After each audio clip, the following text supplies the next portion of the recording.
So, my list of favorite Bond movies, I wrote down, put it on Facebook, from most to least favorite, and then I was just going to explain why that was the case. But so, Casino Royale was the second one I saw in theaters. The first one I saw was Die Another Day, but in 2006, uh, yeah, I saw that after Die Another Day. It's a huge tonal change. It's way more realistic. Um, it's the first movie that actually had me kind of like I'm sitting now, like at the beginning of the movie, through the whole chase through Madagascar and all the parkour and stuff like that. That opening is insane, and just visually, it's just a beautiful movie. For the most part, it's relatively faithful to the book. Um, but yeah, it just still to this day, it just sticks with me a lot, and I still can't get that movie beat. The closest second is Skyfall, which also is the cinematography in that is amazing. That movie is insanely beautiful, and it's the first and only one to be above $1 billion on the gross income. It's the storyline of that is awesome. It's such a psychological villain, just screwing with his head the whole time. It's just such a fun, cool movie. My third is On Her Majesty's Secret Service. Believe it or not, that's actually, even though that was George Lazenby and he only did the one, that movie is could could have been the best Bond movie ever. Uh, it's the tone in that too is there's actual stakes from the bad guy, the worldwide stakes, like the typical world domination thing, and the the showdown at the end with Bond and Blofeld. Uh, the chase or the action scene at his lair on top of the mountain, um, when they're having a giant shootout. That's awesome. And then him actually getting married, and then when his wife actually dies, and George Lazenby didn't have any acting credits or anything. He was a model, but at the end when he's holding Tracy and he says it's quite all right, really. We have all the time in the world. She's just resting. That's he actually did a really good job with that. I thought the acting in that scene was pretty good, pretty damn good, and I don't know. I just that feels like a proper like Bond adventure, and it's just it's a really really cool movie. Goldfinger is my number four. That's just the one that kind of cemented the Bond. I can't think of the word.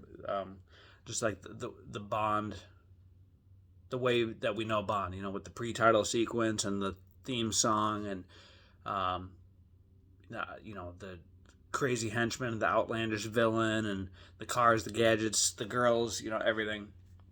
And that's also just another really fun one to watch. That's just I never get tired of watching Goldfinger. That movie is awesome. And that classic line of do you expect me to talk? No, Mr. Bond, I expect you to die. That movie's so cool. My fifth one was The Spy Who Loved Me. My favorite Roger Moore one. That movie actually almost feels like it could have been made today. Just the pacing, the little smirks and stuff that Roger gives throughout it, and like when the van breaks down and he smiles at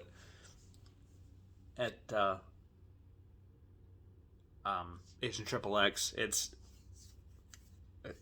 just that also a really beautiful movie, um, with the desert scenes and him globetrotting, going around the world, finding the bad guy and going underwater and all that. And the Lotus, it's just that's such, and the giant shootout at the end, and the layout of that movie is pretty much exactly the same as Moonraker and You Only Live Twice, all three of which were directed by Lewis Gilbert.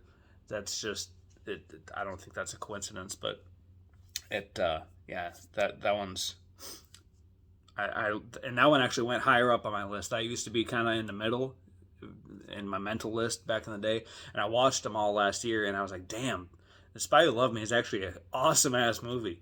Um, Sixth for me is Die Another Day. Um, Believe it or not, I'd probably get a lot of hate for that, but I just love that movie. When at the he actually uses all the gadgets. It's like the ultimate Bond movie in terms of all the Bond tropes. The Bond girl and the villain with his nefarious plan and the crazy henchman and all the gadgets in the car, and he actually uses the car a lot in that. I love that. I love when they give him the car and he actually uses it. And that car chase at the end with him and the Jaguar, it's so cool. And when he's going back for Halle Berry at the end there, and he's going through the ice palace, and he slams the gas, and you hear the Aston Martin V12, like that's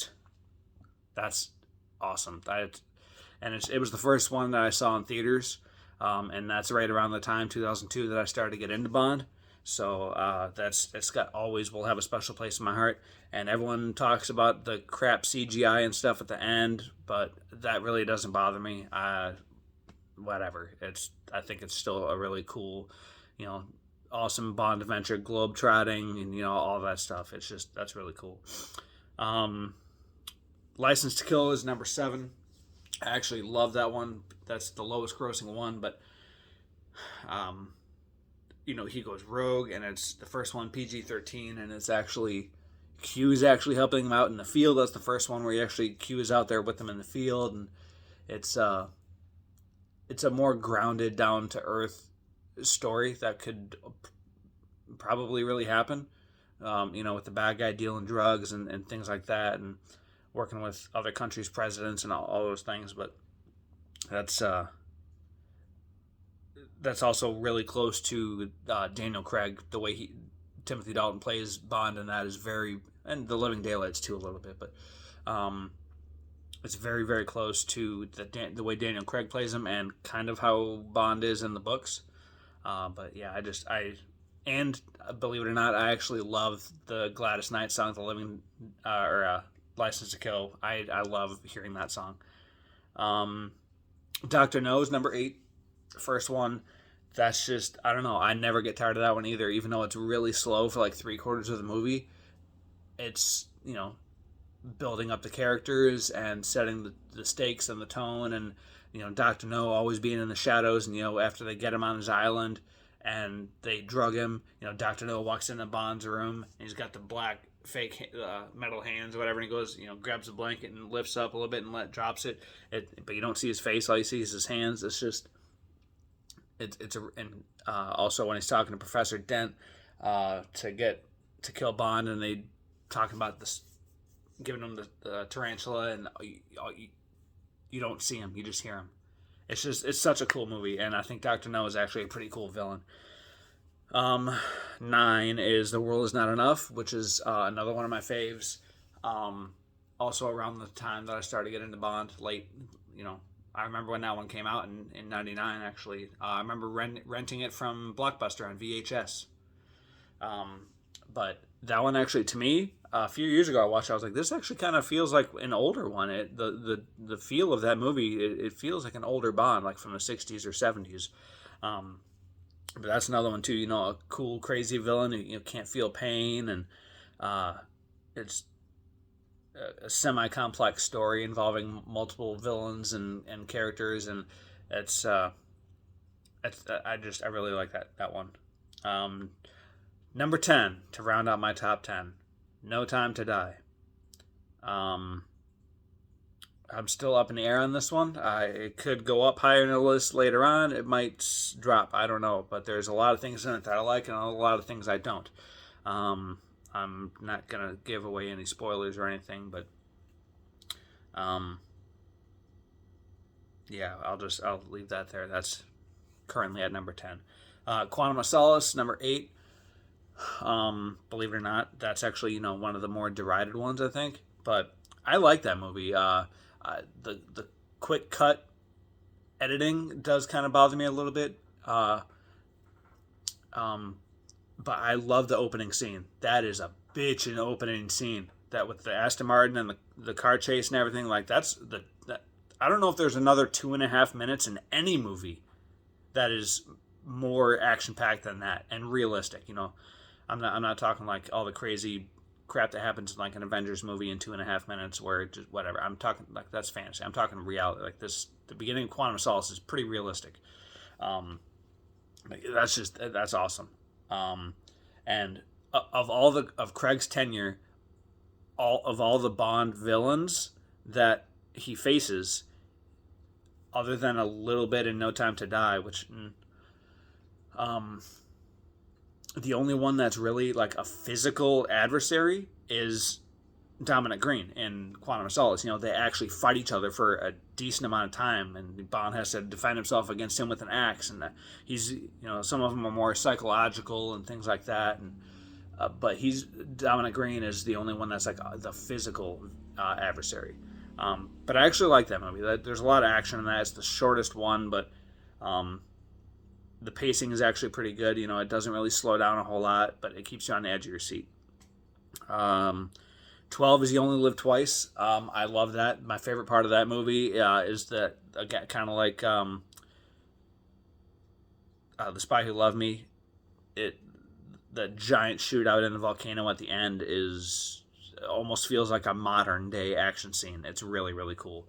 And the whole build up to Blofeld, his reveal, that's just it's a really cool movie. I like that one a lot. Tomorrow Never Dies is 13. Again, that one, he uses his car and all the gadgets. I love that scene. That's my favorite scene of the entire movie, when he's in the car park messing with the bad guys and using the gadgets in the car. That's awesome. And actually, that movie is kind of apropos to, it came out in 97, but almost 25 years ago, but it's still kind of the same thing going on now. The media is kind of in charge and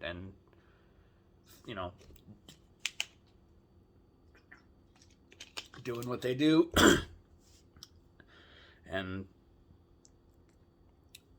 it's I think that because of that, because that's kind of probably always been the case with media, that storyline of media moguls and things like that being villains and spreading fake news and things like that and bad information, that's always going to be true. So the Tomorrow Never Dies story will probably always be relevant.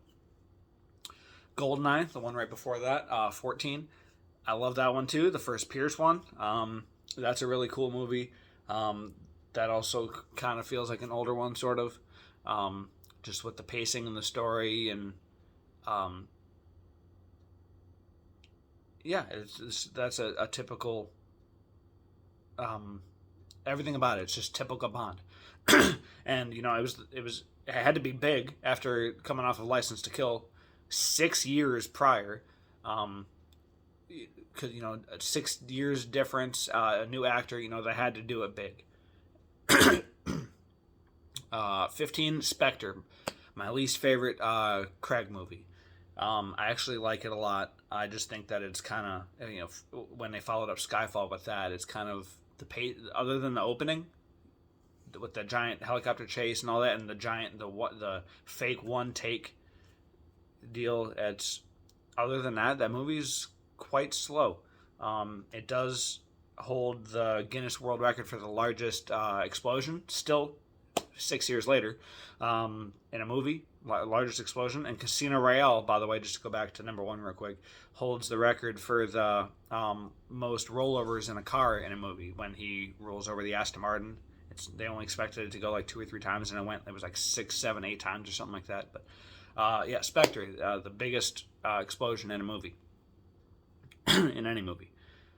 16's A View to a Kill. I actually really like that one, and I love the Duran Duran song. It's just another fun movie. Kind of Cold War era, really, really fun. Crazy villain. Christopher Walken plays him. The Psycho, really good. That's a cool movie. For Your Eyes Only, number 17. It's the one I've probably actually, obviously, other than No Time to Die because it just came out, and maybe even Spectre. because I think I've only probably seen that 3 or 4 times total, including theaters. Excuse me, but For Your Eyes Only, probably it was the like 10 years ago at the time. It was like the last one that I had to get to get them all, to own them all. It was the last one I had really seen at that time. But I like that one because following, kind of like Casino Royale, followed up the craziness of Die Another Day with a grounded film. For Your Eyes Only followed up Moonraker with a grounded film. And that's also just another kind of fun movie. And when Bond, a lot of people don't like it, but when Bond kicks the car off the bad guy, the henchman, off the cliff in the car at the end, I actually like that. But he did the same thing in Marrakesh in The Spy Who Loved Me. When he's the guy's holding on to his tie, and he tells him where he is, and he flicks the tie, and he falls off because he loses his grip on the tie.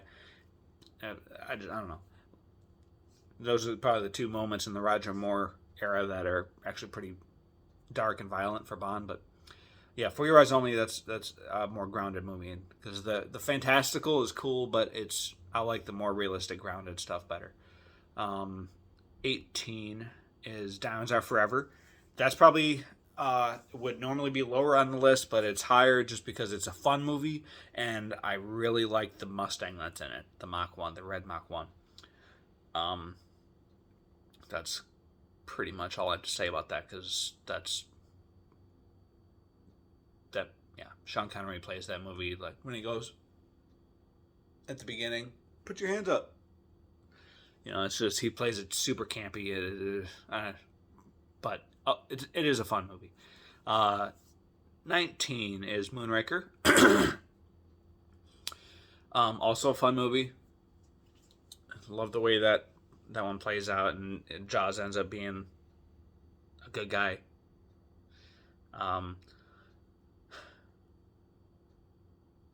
And then using the Close Encounters of the Third Kind theme on the keypad, there's some cool things in that one. 20 is The Man with the Golden Gun.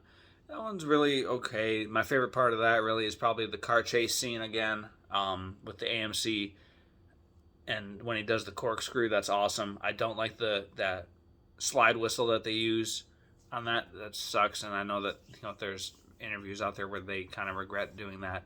They could have done it better, but yeah, they really did it. It's not animated. It's not a model. It's not that they really flipped the car. That's it. Then that's a pretty cool movie. In the flying car,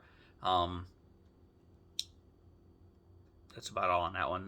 The one right before that, number 21, Live and Let Die, Roger Moore's first one. That one's okay. I can take it or leave it. Really, it's the first one with before Jeffrey Wright. It's the first time that you would have an actor play Felix twice, because there's a guy that played him in License to Kill. But yeah, Live and Let Die it's okay. It's all right. It's 1973. It's okay. 22, Octopussy. This is the beginning of my least favorite. The last 4 are kind of my least favorite. Octopussy is just dumb. When he does the Tarzan call, swinging through the jungle, and it's a pretty boring movie. It's just not that good of a movie. From Russia with Love, I like it a lot, actually. I just wish it wasn't so damn boring. That movie just drags, and there's tension and stuff, but a lot of times in the past when I watch these in order, I tend to fall asleep watching From Russia with Love. And the next one, 24, Thunderball, I tend to fall asleep during that too. Probably the best part of that is the underwater scene at the end. That's pretty cool. And believe it or not, for being 1965, that underwater scene at the end is pretty violent, with people getting spears through the arm and stuff. That's crazy. And then my least favorite, number 25, is The Living Daylights. I legit hate that movie. The only reason I like it is because it is a Bond movie. I just don't like the location in Afghanistan. This is even before I went to Afghanistan. I haven't liked the movie. Um, when they make the Mujahideen out to be the good, good guys to help out Bond and all that, and they're not good guys, and I don't know. Probably my favorite part of that movie is the song by Aha. The Living Daylights. It's kind of a good, get your blood pumping kind of song. But I don't. I do not like that movie at all. It's boring, and I don't like that it takes place in Afghanistan and makes the Mujahideen look like good guys, and that's always bothered me. But that's my order of my favorite Bond movies, and without giving too much information about each one of why I do and don't like them, that's just the quick hits. That's it. That's my list of most to least favorite Bond movies, and with quick reasons why. So that's it. Yee yee.